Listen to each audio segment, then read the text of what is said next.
우리 살아가면서 예상치 못한 그런 고난을 겪을 때가 있습니다.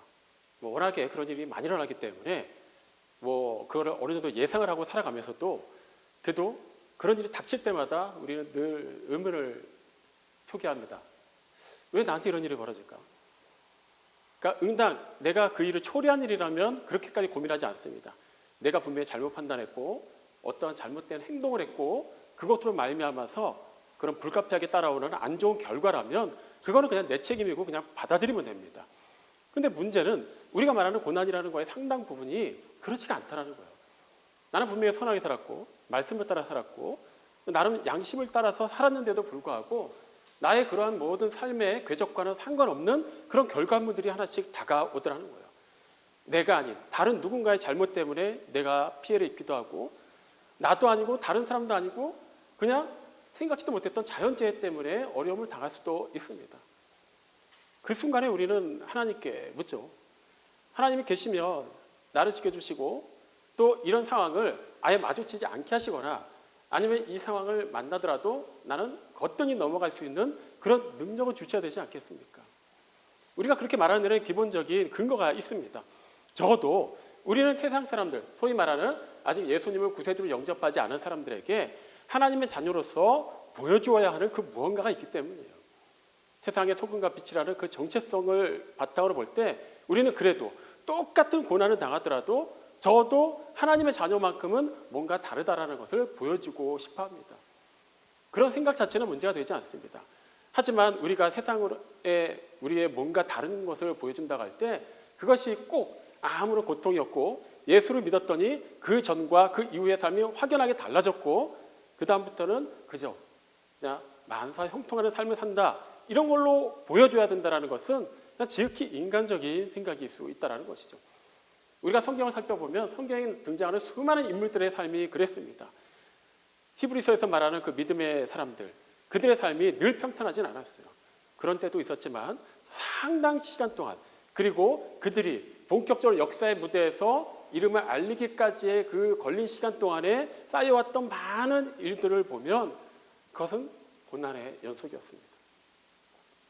굳이 그런 과정을 거치지 않고 처음부터 하나님께서 택하신 사람들이니까 그냥 처음부터 무조건 다 잘되게 하셔서 누가 보더라도 야 하나님께서 함께 하시니까 저 사람한테는 아무 일도 일어나지 않고 똑같은 공간 속에서 우리는 다 재난을 당해도 저 사람만 재난을 비켜갈 수 있구나 이렇게 보여줄 수 있다면 그게 오히려 세상으로 하여금 하나님의 살아계심을 증거하는 확실한 증거가 될 거라고 우리는 생각하지만 하나님의 일하심은 그런 방식이 아니라는 거예요. 그렇다면 하나님께서 굳이 우리가 이해할 수 없는 그런 고통, 고난, 환난을 통해서 무엇을 깨닫게 하시고 결과적으로 그 일련의 과정들을 통해서 어떤 일을 이루어 가시는가를 우리는 다시 한번 살펴볼 필요가 있습니다. 그러기 위해서 오늘 이건 본문이 우리에게 그 고통에는 아무 의미가 없는 것이 아니라는 것을 분명하게 보여줍니다. 지금 스데반이 공회원들 앞에서 자기 자신을 변호하는 자리였지만 그는 자신이 그 자리에서 무고한 사람이고 이 사람들의 이 참소를 이겨내고 여기서 떳떳하게 걸어 나가야 된다는 것을 주장하지 않습니다. 다만 그들이 너무나도 잘 알고 있는 이스라엘의 역사에 대해서 압축적으로 얘기합니다. 우리가 살펴보고 있는 본문은 그 중에서도 요셉에 관한 이야기입니다.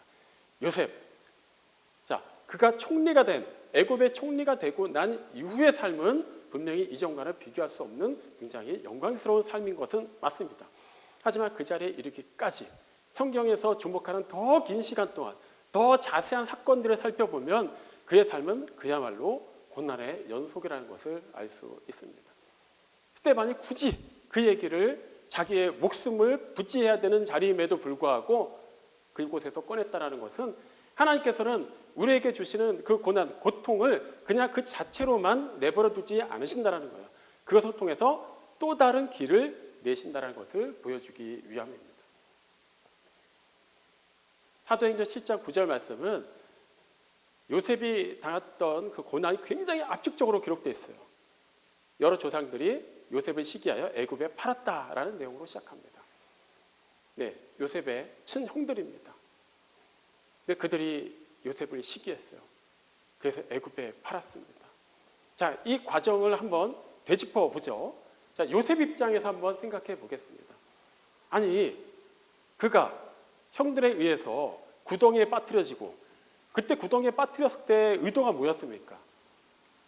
차마 그 자리에서 한 번에 죽일 수는 없고 그냥 그곳에 물도 없고 양식도 없는 곳에 빠뜨려놔서 스스로 올라오지 못하기 때문에 서서히 말라 죽게 하기 위한 거예요. 아무리 미워도 자기 친동생을 그렇게 죽이려는 마음을 가질 수가 있을까요? 요셉 입장에서는 억울할 수밖에 없어요. 근데 형들의 입장에서 보면은 요셉이 밉기는 미웠을 겁니다.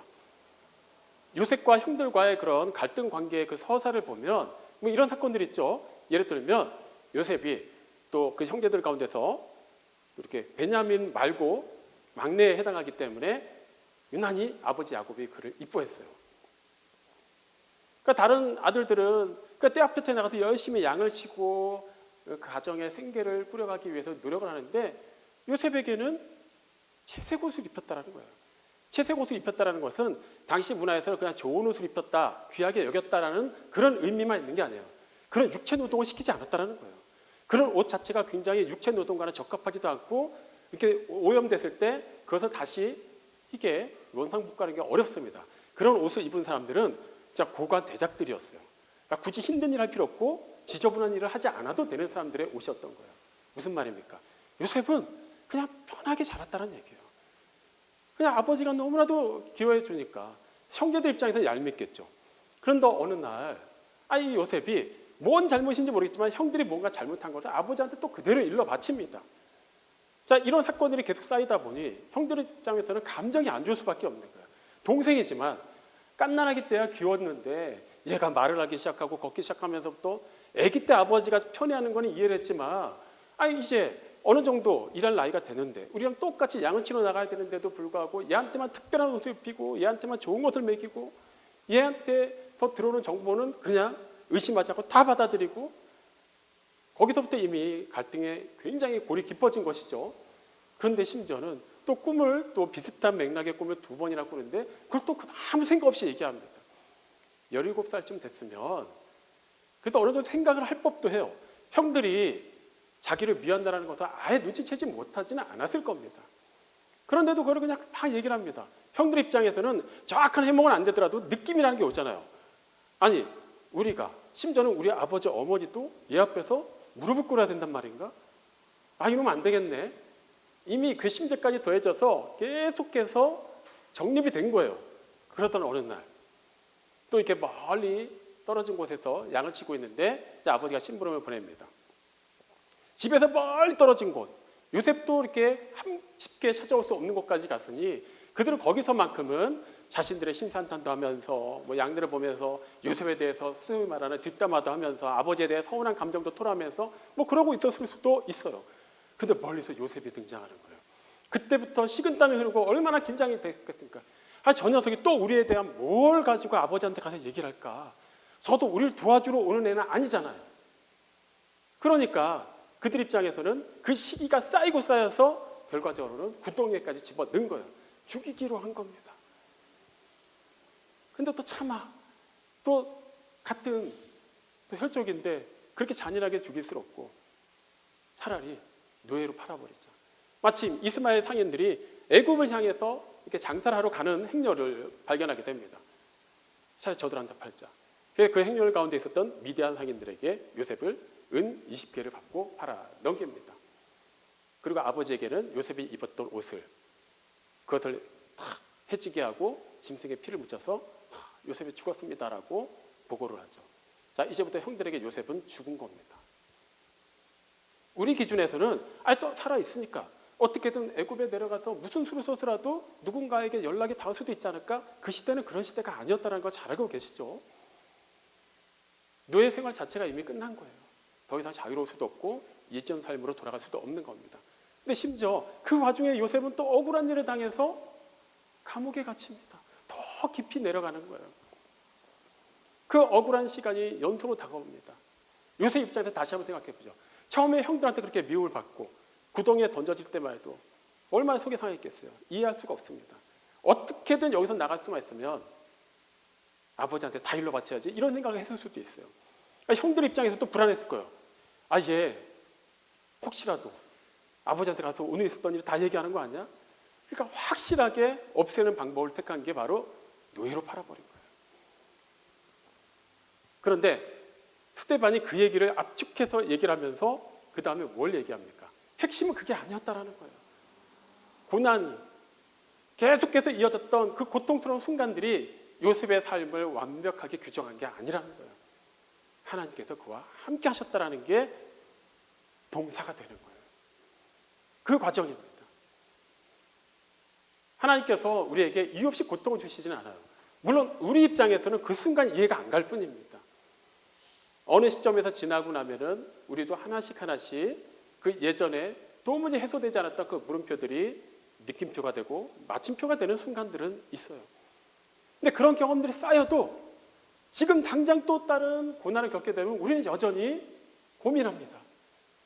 이 정도면 지금까지 내가 신앙생활을 해오면서 이 정도까지 내가 고난을 겪어봤고 이 정도까지 내 스스로 생각해도 깎였고 다듬어졌다고 생각하면 하나님도 이제 좀 그만하실 때가 된 것 같은데 왜 내가 이 나이가 돼서도 내가 왜 이 정도까지 신앙생활을 했는데도 내가 왜 이 정도까지 고생을 했는데도 여전히 나에게는 풀리지 않는 이런 의문점들이 생기고 이런 어려운 일들이 다가오는가라는 것이죠. 하지만 성경이 말하는 것은 하나님이 그 과정에 함께 하신다는 거예요. 그리고 하나님께서는 단지 그 고통 자체를 고통으로만 남겨두시지 않고 그 하나의 일련의 모든 과정들이 쌓이고 쌓여서 하나님께서 의도하신 일을 이루신다는 겁니다. 만약에 요셉이 여전히 아버지의 총애를 받고 형들과는 적당히 긴장관계 유지하면서 살았으면 요셉은 거기까지였을 거예요. 그냥 그렇게 나이 들어서 가정을 이루고 그냥 그렇게 살다가 세상을 떠났을 겁니다. 그 스스로는 애굽에 갈 일도 없었을 거고요. 애굽에 가서 애굽의 제2인자의 자리까지 오를 거라고 상상도 못했죠.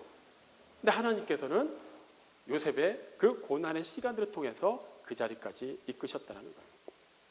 그러면 하나님께서 그 고난을 통해서 우리를 움직이지 않는 우리, 하지만 움직여야만 하는 우리를 이렇게 이동시키시고 또 다른 것을 보게 하시는 그 이유는 무엇일까요? 자, 이어지는 내용을 살펴보면은 이제 애굽과 가나안 온 땅에 기근이 심하여 환란이 극심했다라고 기록되어 있습니다. 여기서도 우리는 또 다른 고통의 이면을 볼 수가 있습니다. 자, 애굽과 가나안 온 땅이에요. 애굽은 그냥 이방 땅입니다. 그 당시 성경식으로 표현하자면 그 가나안 땅은 하나님께서 약속하신 땅이에요. 젖과 꿀이 흘러야 되는 땅입니다. 그런데 기근이 온 땅에 똑같이 임했다라는 거예요. 가나안 땅이니까 하나님이 약속하셨으니까 그 땅만 유일하게 젖과 꿀이 계속해서 흐르고 그 외에 하나님을 믿지 않는 사람들, 이방인들이 사는 땅은 죄다 기근이 창궐했다? 아니라는 거예요. 하지만 우리 입장에서 생각할 때 하나님 똑같이 그런 환란이 오더라도 약속의 땅만큼은 조금 특별하다는 걸 보여주시는 게 적어도 하나님의 능력과 영광을 나타내는데 큰 또 이렇게 도구가 될 수 있고 또 하나님을 모르는 사람들로 하여금 하나님의 그런 위엄을 깨닫게 하는 계기가 될 수 있지 않겠습니까? 라고 우리는 생각합니다. 하지만 하나님의 방식은 그게 아니라고 여러 차례 말씀을 드렸죠. 그게 정말 하나님의 영광을 드러내는 유일한 수단이 된다면 애초에 하나님이 그 일련의 모두 우리가 생각했던 성경에 기록되어 있는 사건들을 다 그대로 방치하시지 않았을 거예요. 제가 여기서 방치했다라고 표현했다고 해서 하나님이 나몰라라고 내버려 두셨다는 얘기가 아니에요. 그냥 우리 기준으로 볼 때 그냥 막 흘러가는 것처럼 그렇게 놔두지 않으셨다는 거예요. 전혀 죄도 창궐하지 못하고 전혀 악한 생각도 하지 못하고 어떤 식으로든 기계적으로 하나님의 의도하시고 하나님의 기뻐하시는 삶만 살도록 그렇게 모든 것을 이끌어 가셨겠죠. 하지만 하나님은 그렇게 하지 않으세요. 인격의 하나님. 우리 하나님께서 또 사람을 창조하시고 분명히 자신의 형상을 따라서 창조하시고 그 코에 생기를 불어넣으셔서 또 생명이 되게 하셨지만 또 그 안에는 자유의지도 주셨어요. 억지로 기계적으로 무서워서 혹시라도 하나님과 제대로 소통하지 않으면 벌 받을까 봐 그냥 가식적으로 그렇게 사귀는 것이 아니라 하나님과 정말 인격적으로 소통하기를 바라셨던 거예요. 부모와 자식 관계가 그런 거 아닙니까? 우리가 자식이 효도한다라고 말할 때 단지 어느 정도 커서 우리가 자라는 과정에 공부도 잘하고 특별히 학교에서 문제도 안 일으키고 그다음에 좋은 학교 들어가고 좋은 취직 좋은 데 취직하고 아니면 사업을 잘 벌려서 돈을 많이 벌어서 뭐 효도 여행도 시켜주고 뭐 집도 사주고 먹고 사는데 지장 없게 도와주고 이런 것만은 효도라고 생각하지 않죠. 그냥 그가 그답게 잘 자라주고 또 이렇게 건전한 사고방식을 가지고 이 세상을 살아가고 또 속상하면 속상한 대로 기쁘면 기쁜 대로 짜증나면 짜증나는 대로 솔직하게 부모와 소통하면서 서로 알아가고 교통하기를 바라는 것. 또 그런 자녀가 정말 효도하는 자녀 아닙니까? 하나님께서도 우리를 또 세상을 또 그런 관점으로 보고 계신다는 거예요. 그런데 그렇게 보고 계신다고 해서 그냥 어쨌거나 너에게 자유의지를 줬으니까 이제부터는 아무나 그렇게 막 살고 그 끝은 내가 무조건 다 구원할 거니까 그냥 그동안은 알아서들 살아라. 그게 아니라는 것이죠. 하나님께서 우리를 분명히 하나님의 자녀로 구별하시고 하나님께서 품어주셨을 때는 그 다음부터는 우리에게는 완전히 다른 신분이 주어지는 거예요. 우리가 가야 할 길이 있고 해야 할 일이 있고 지켜야 될 자리가 있는 겁니다. 근데 우리는 좀처럼 그렇게 하려고 하지 않아요. 원래 익숙한 그런 방식이 있기 때문입니다. 아니 내가 익숙한 게 있고 예전에 그렇게 해도 아버지가 뭐라고 하지 않으셨으니까 지금도 그렇게 해도 되는 거 아닐까? 물론 아버지 입장에서는 자녀가 나이가 들어서도 아이 때와 똑같은 어떤 행동을 한다고 해서 호적에서 파진 않습니다. 하지만 그렇다고 해서 그것이 아버지가 그런 정말 자녀를 키우면서 의도했던 것은 아닌 것이죠. 저도 정상적인 상황이라면 말이죠.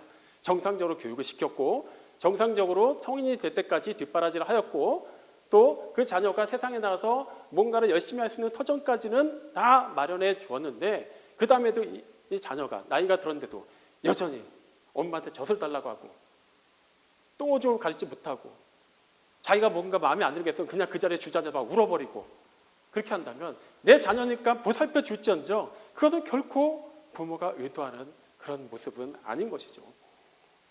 마찬가지입니다.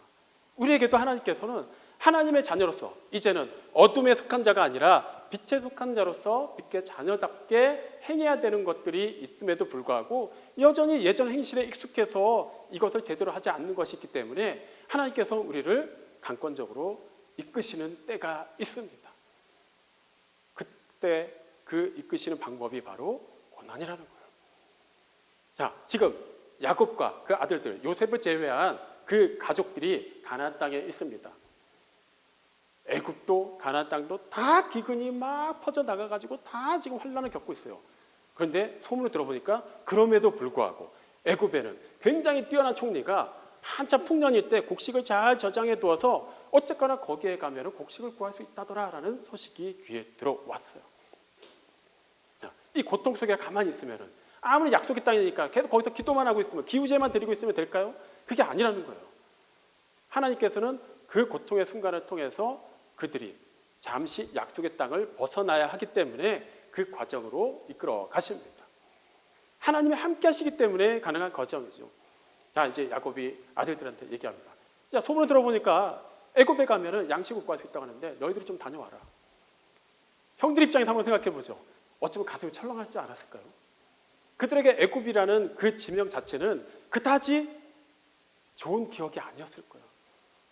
이미 먼 시간이 지났지만 13년 가까이 시간이 지났지만 어쨌거나 자신의 친동생을 죽였다고 아버지를 속여놓고 노예상한테 팔아서 애굽으로 그냥 보내버렸잖아요. 그들에게 이미 죽은 동생이고 영원히 그들 기억에서 사라져야 되는 동생이에요. 그런데 애굽이라는 단어가 떠오르고 막상 글로 가야 된다고 생각하니까 가슴이 뛰지 않았을까요? 여기서 말하는 가슴이 뛴다는 건 설렘이 아니었겠죠. 긴장이고 두려움이었을 거예요. 죄책감이었을 겁니다. 물론 노예로 팔려갔으니까 우리를 만날 일은 없겠지. 어디든가 죽도록 고생하다가 죽었을지도 모르지. 아니면 거기서도 뭐 별 볼 일 없어서 또 다른 데로 팔려갔을 수도 있지. 그러면서도 혹시 모르는 거잖아요. 그들 안에는 한때는 동생을 그렇게 죽이려고 했고 팔아넘기기까지 사악한 마음이 있었음에도 불구하고 하나님께서 택하신 사람들로서 최소한의 그런 양심은 있었기 때문에 그들에게도 애굽은 결코 발을 옮기고 싶은 지역은 아니었을 겁니다. 하지만 어떡합니까? 시간이 이대로 흘러가면 지금 아버지만 문제가 아니라 자신들도 자신들의 자녀들 또 그런 이렇게 목축을 돌아보면서 또 필요한 모든 양식들이 부족한 상황에선 다 죽게 생긴 거예요. 어쩔 수 없이 그들은 애굽으로 갑니다. 고통이 있었기 때문에 그들은 애초에 가지 않으려고 했던 그 길을 가게 됐다라는 거예요. 단지 그들은 양식을 구하러 갔습니다. 하지만 하나님께서는 양식을 구하러 온 그들을 통해서 어떤 일을 이루셨습니까? 끊어졌던 관계를 회복하셨다라는 거예요. 고통이 있습니다.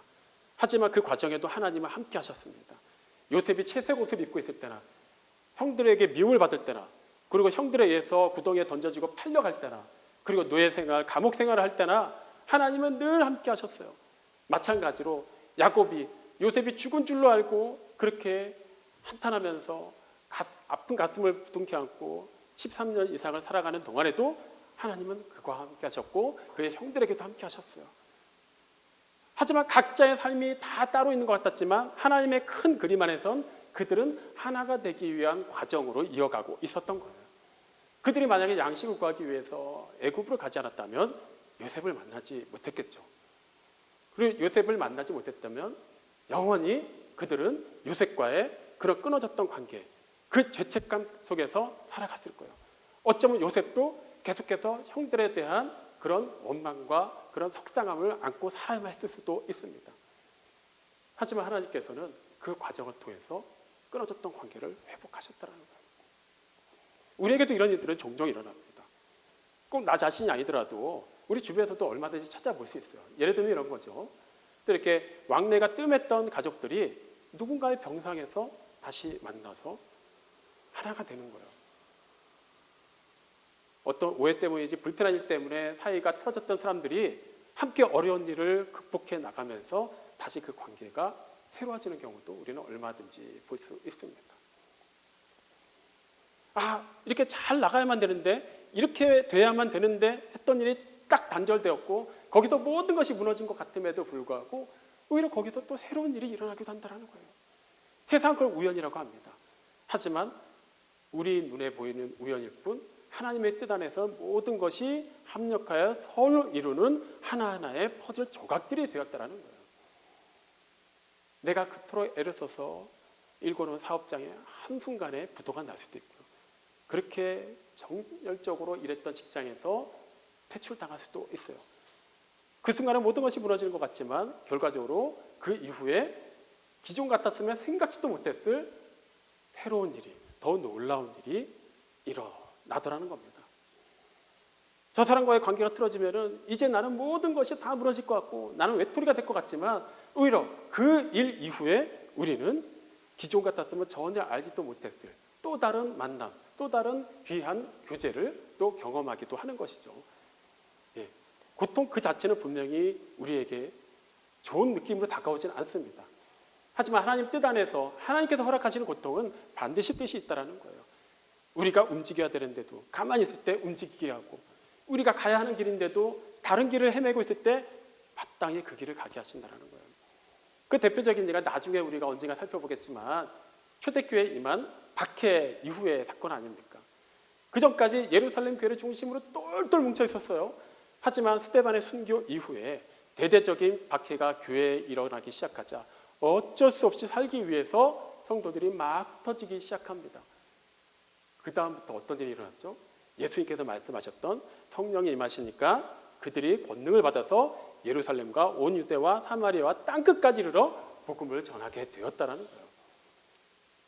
고난을 당하는 순간에 그들은 얼마나 원통했을까요? 스데반이 그렇게 비참하게 죽임을 당했을 때 얼마나 슬펐을까요? 왜 저렇게 믿음 좋은 사람이 저렇게 죽어야만 하고, 우리가 세상을 향해서 오히려 어려운 사람들을 구제하고 도울지언정 해를 끼친 경우인데 왜 우리가 이렇게까지 핍박을 받아야만 하는가? 그리고 이 순간에도 하나님은 뭐하고 계시는 건가? 그런 원망의 소리들이 나왔을 거예요. 하지만 결과적으로 그 모든 어렵다고 생각하고 환난이라고 생각했던 일들이 결과적으로는 하나님의 그 걸작품을 만드는 중요한 도구들이 되었다라는 사실입니다.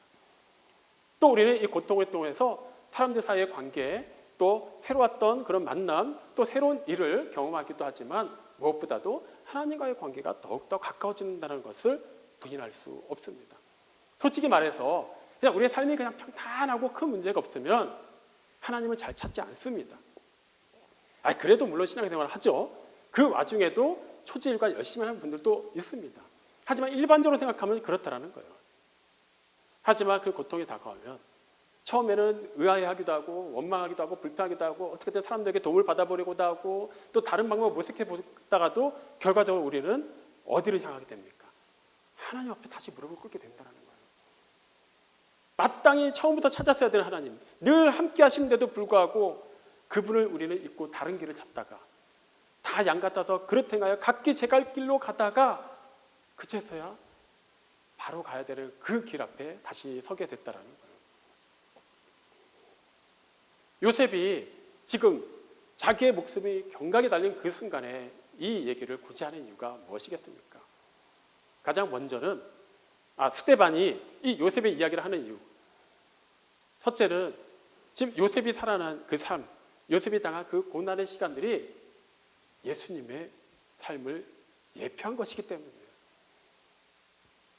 크게 잘못한 게 없어요. 그런데도 은 20개에 팔려서 부동에 빠뜨려지고 노예로 팔려가고 감옥에 갇힙니다. 예수님도 아무 죄가 없으신데도 불구하고 은 30에 사랑하는 제자에 의해서 팔리셨어요. 그리고 십자가의 고난과 수치와 죽임을 당하셔야만 했습니다. 이스라엘 사람들이 지금 그걸 모르고 있다는 거예요. 1차적으로 지금 스데반이 하는 얘기는 우리가 잘 알고 있는 구약의 인물들이 이 예수로 예표하는 것이고 그때 그들의 삶이 결과적으로 어떤 결과를 이뤘는지를 우리가 보면서 결과적으로 이 예수 그리스도 하나님이 보내신 독생자를 통해서 우리에게 어떤 일이 일어날 것인가를 보라는 거예요.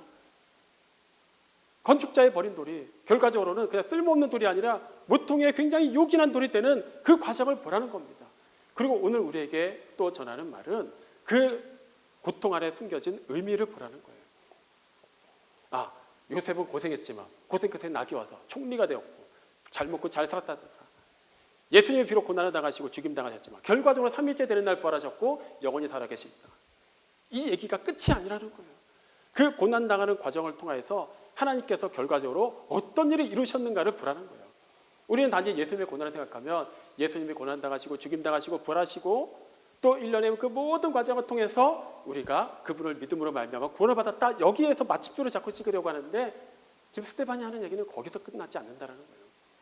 우리가 예수님과 함께 그분과 함께 십자가에 못 박혔고 그분과 함께 살아난 자들이 맞다면 예수님이 당하신 그 고난을 생각하면서 그냥 예수님이 고난당하셨고 내가 그분을 따르니까 나도 고난당해야지 이런 그냥 기계적인 순서를 따르는 것이 아니라 이 고난에는 이유가 있고 궁극적인 결과가 있다는 것을 잘 보라는 거예요. 요셉은 사람이기 때문에 잘 몰랐어요. 자기가 총리가 될 줄 알고 애굽으로 끌려가면서 그래도 마음의 위로를 받았을까요? 아니에요. 얼마나 막막했을까요? 예수님은 물론 다르죠. 그렇다고 해서 그 고난이 감해지거나 넘어갈 수 있는 것은 아니었습니다. 결과적으로 하나님께서는 예정하신 그 뜻을 이루어주셨다는 거예요. 나중에 베드로도 사도행전 초반에 그 설교에서 그 말을 하죠. 예수님이 내어주신 바 된 것, 즉 버림받으신 것은 하나님이 정하신 뜻대로 그렇게 되었다는 거예요.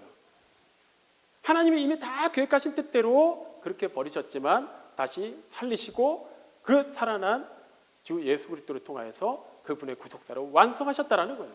마찬가지입니다.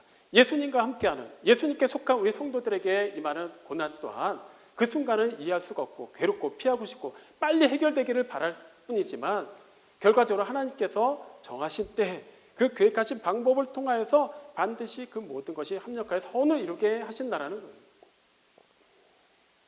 그렇기 때문에 우리가 살아가면서 마주하는 많은 고난들 앞에서 우리는 분명 한탄할 수 있고 힘이 빠질 수도 있고 눈물을 흘릴 수도 있음에도 불구하고 그 자리에서 마침표를 찍을 수 없다라는 거예요. 내 인생 여기서 끝인가 보다. 완전 끝은 아니겠지만 이대로 그냥 골골거리면서 가겠구나가 아니라는 거예요.